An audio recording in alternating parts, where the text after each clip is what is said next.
दोस्तों कुछ लोग होते हैं ना, कुछ लोग चंद लोग होते हैं जो कीड़े मकोड़ों की तरह होते हैं हमारी नज़र में। तो वे लोग सिर्फ गलत इंसान को ही सपोर्ट करते हैं, गलत इंसान को सपोर्ट करते हैं, समझ रहे हैं।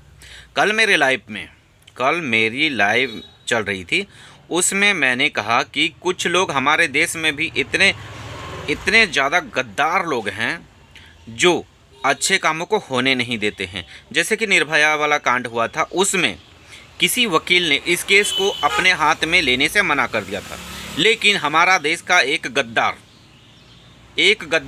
उसने केस को अपने हाथ में लिया और इस केस को न्याय मिलने में 10 साल लग गया।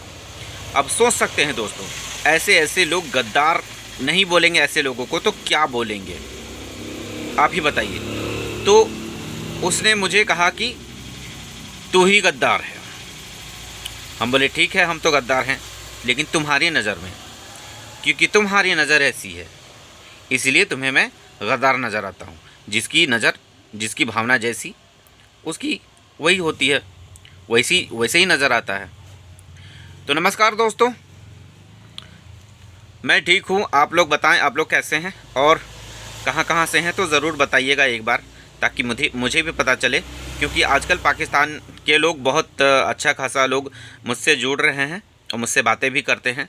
तो ये सीमा हैदर तो बोलती है कि जो पाकिस्तान से बात करते हैं वे लोग और जो पाकिस्तानी लोग हैं वे लोग मतलब उसके खिलाफ़ हम लोग झूठ मूठ का बोलते हैं और ये झूठ मूठ का प्रोपेगेंडा फैला रहे हैं। वो बहुत साफ पाक एकदम है। तो दोस्तों वीडियो मैं शुरू कर रहा हूं, तो वीडियो में बने रहिएगा दोस्तों। हाँ, मैं आपको कुछ और भी चीज़ें बताऊंगा इस टोपी सिंह के बारे में, जिन कुछ लोगों को पता भी होगा, कुछ लोगों को नहीं भी पता होगा। तो ये टोपी सिंह है, ये जो टोपी सिंह है दोस्तों, इस टोपी सिंह को आप लोग क्या बोलेंगे। देश हित में काम कर रहा है, प्रवचन तो ऐसे देगा कि जैसे इससे बड़ा देशभक्त, इससे बड़ा सनातन भक्त कोई हो ही नहीं सकता। लेकिन इसका जो काम होता है, जो इसका कर्म है, जस्ट उल्टा है। भगवान श्री कृष्ण ने भी कहा हुआ है, इंसान की बातों पर मत जाना, उसके कर्म पर जाना, उसकी कर्म देख करके उस पर विश्वास करना। तो हमें उसका कर्म यही दिखता है कि ये एक नंबर का गद्दार है, एक नंबर का क्या बोलते हैं, एक नंबर का ये दुष्ट इंसान है जो गुनहगारों को पनाह देता है, उनको साथ देता है और अपने पद का दुरुपयोग करता है।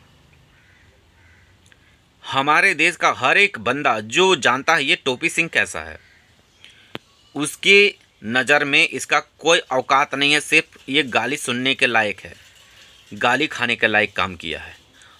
कम से कम अभी मौका था, अपनी छवि को सुधार सकता था, लेकिन ये बंदा कभी सुधरेगा नहीं। इसको लगता है ये भगोड़ी को साथ दे रहा है, ये कृष्ण कन्हैया हो गया और ये द्रौपदी हो गई, चीरहनन हो रहा है, इसका भैया आकर के इसके साड़ियाँ संभाल रहा है, क्या क्या संभाल रहा है। लेकिन ये नहीं देख रहा है कि ये द्रौपदी है या क्या है, ये सुपर्णखा है, ये जो खुद लूट पीट के आई है और वो बोल रही है कि मेरी इज्जत बचा रहा है मेरा भैया। ये तो खुद बागों में, केतारी के बगान में, आपका पार्क में, घर में, कहाँ नहीं अपना अपना चिथड़े नोचवाई है और यहाँ पर दिखा रही है कि हम सती सावित्री हैं। और ये अपने मुंह से चीख चीख करके कह रही है कि मेरा 5 साल से हैदर से कोई सरोकार नहीं रहा है, कोई सरोकार नहीं है। ठीक है, तो ये 3.5 साल की बच्ची, 3.5 साल की बच्ची कहाँ से आया, इसको तो कोई पूछता नहीं है। इसको कोई पूछता नहीं है कि 3.5 साल की बच्ची कहाँ से आ गई। बिकाऊ मीडिया इसके पास जाता है, लेकिन जो सवाल इन लोगों ने दिया होता है वही सवाल इससे पूछा जाता है।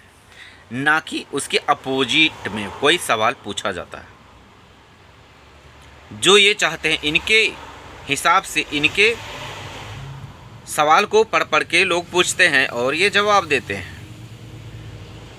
और ये भगोड़ी बहुत सदी सावित्री बनती है, कह रही है पाकिस्तान में तलाक, मुंह से बोल दिया तो तलाक हो जाता है, मुंह से बोल दिया तो तलाक हो जाता है। और हैदर से मेरा 5 साल तक कोई ताल्लुकात नहीं रहा है। अगर ताल्लुकात नहीं था तो 3 लाख रुपए रेनोवेशन के लिए दुबई जाकर के कैसे मांग ली? जब तुम्हारा तलाक हो गया था, रिश्ता ही नहीं था, कैसे 3 लाख रुपया मांग ली? कैसे दे दिया? जिस औरत को मुस्लिम धर्म में तलाक दिया जाता है, वो औरत तो अपना पति का खर्चा से अपना जीवन निर्वाह नहीं करती है, कैसे तुमको 3 लाख रुपया दे दिया? कहती है कि वहाँ कोई रजिस्टर मैरिज नहीं होता है और रजिस्टर तलाक नहीं होता है, मुँह से बोल दिया 2-4 लोगों के बीच में और छोड़ा छोड़ाई हो जाता है, अलग हो जाता है, खुला दे दिया जाता है।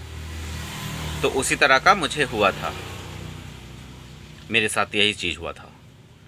तो यही चीज़ हुआ था मैडम मोहतरमा जी। तो आपने कैसे रेनोवेशन के लिए 3 लाख रुपए ले लिए?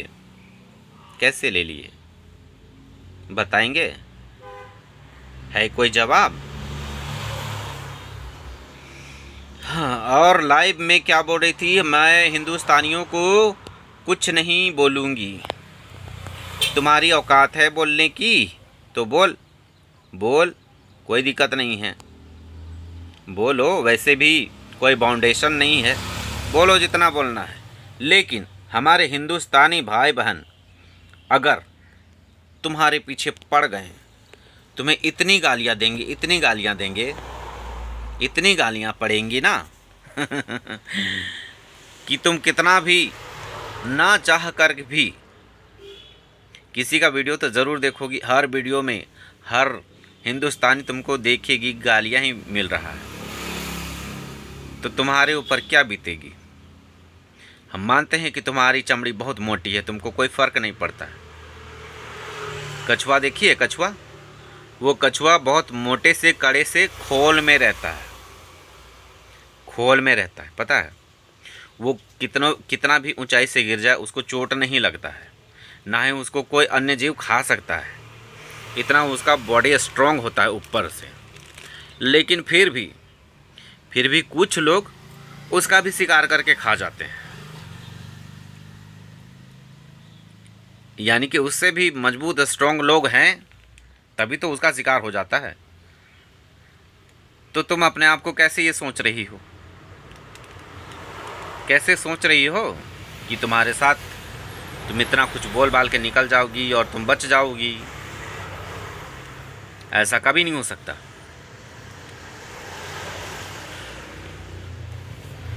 तुम्हारा जो भाई है, तुम्हारा जो भाई है,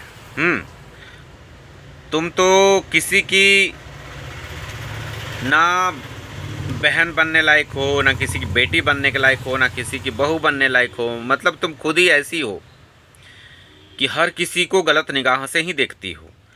फिर ये तुम्हारा भाई कैसे हो गया? और इसकी बातों से तो बिल्कुल भी नहीं लगता था ये तुम्हें बहन मानता है। और तुम पर ऐसा क्या सुरखाब के पर लगे हुए हैं कि तुम्हें ही ये बहन मानता है, तुमसे ही इतना क्लोज है? क्यों? निर्भया कौन थी? दुश्मन थी? बताओ, निर्भया दुश्मन थी? इस बुढ़े को, इस ठरकी को तुम्हारे जैसा लॉलीपॉप मिल गया है, विदेशी घी मिल गया है। इसको देसी घी हजम नहीं होता, विदेशी घी मिल गया है।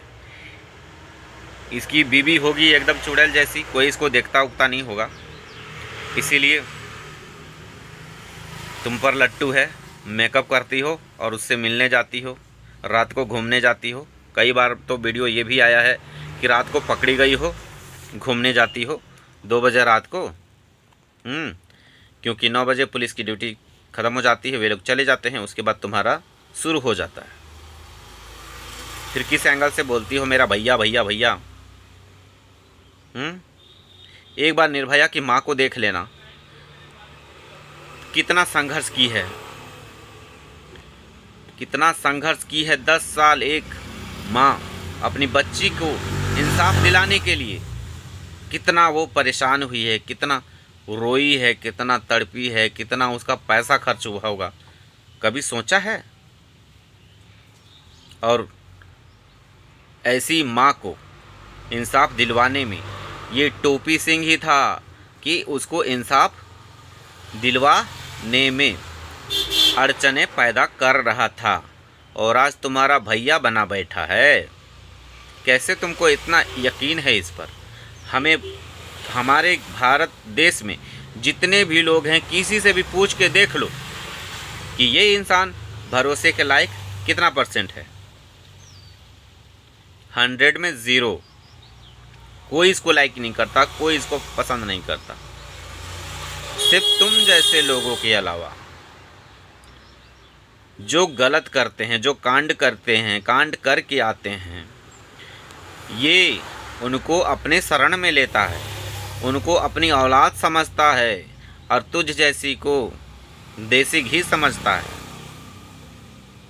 उनकी मदद करता है ये। समझ गई? ऐसा इसका है। गुनहगारों में इसको दिख रहा था कि कौन नाबालिग है, कौन क्या है। बलात्कार करने के समय में नाबालिग ये नहीं देखा जाता कि ये नाबालिग है, बालिग है। हमारे देश का कानून भी इसी तरह का लचर है, लचर पचर है। ट्रेन में जाओ तो 14 साल में के बाद ही फुल टिकट चाहिए, और बलात्कार करो तो 18 साल से ऊपर का चाहिए। उससे पहले वाला रेप नहीं कर सकता, गलत काम नहीं कर सकता, उस चीज़ का ये गलत फ़ायदा उठाता। कानून होता है या जो भी चीज़ होता है उसका सही इस्तेमाल कर सकता था ना, लेकिन इसने, इस टोपी ने, तुम्हारे भैया ने, ये कुत्ते का जैसा मुंह वाला, ये कुत्ता कहो सुअर कहो, सब सेम टू सेम है। सुअर और कुत्ता को भी गाली है, जैसा ये तुम्हारा भैया है। समझ गई बोर्डले? आइंदा से होश में रहना तुम लोग, समझी? और समझ गए मिस्टर टोपी? बाय दोस्तों, अपना ख्याल रखिएगा। मेरा इन लोगों के प्रति इतना फ्रस्ट्रेशन, इतना गुस्सा है ना दोस्तों, कि एक वीडियो में कंप्लीट नहीं होगा। इनके लिए हम वीडियो बनाते रहेंगे और इनका बैंड बजाते रहेंगे दोस्तों। और आप लोगों से उम्मीद है कि आप लोग ज़रूर सब्सक्राइब करेंगे। और इस भाई को, मैं छोटे से गांव से हूं और बहुत गरीब परिवार से हूं दोस्तों, तो आप लोग मुझे ज़रूर सपोर्ट करेंगे। मुझे आप लोगों पर पूरा भरोसा है। और आप लोग जितने भी देख रहे हैं मेरा वीडियो, आप लोग इंसाफ पसंद हैं, इसलिए आप लोग मेरे वीडियो में इतना देर तक बने हुए हैं। तो बाय दोस्तों, अपना ख्याल रखिएगा, खुश रहिएगा, स्वस्थ रहिएगा, और अच्छे से अपना जीवन निर्वाह कीजिएगा दोस्तों, यही आशा करते हैं। बाय दोस्तों।